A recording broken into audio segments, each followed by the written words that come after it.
छा हालचाल सभिनि जो। कन्या भोजन खां पोइ ईंदो आहे ब्राह्मण भोज। शास्त्रनि में इहो बि चयो वियो आहे कि ब्राह्मण देवताउनि जे आधार हूंदा आहिनि। ब्राह्मण भोज कराइण जो मतिलबु भॻवान खे भोजन कराइण जे बराबरि आहे। कर्पूर गौरम करुणावतारम संसार सारम भुजगेन्द्रहारम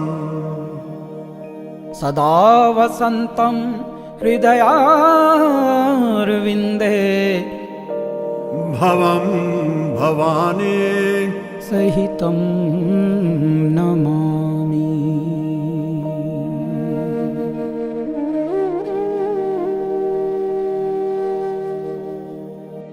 कर्पूरगौरं करुणावतारं संसारसारं भुजगेन्द्रहारं सदा वसन्तं हृदयारविन्दे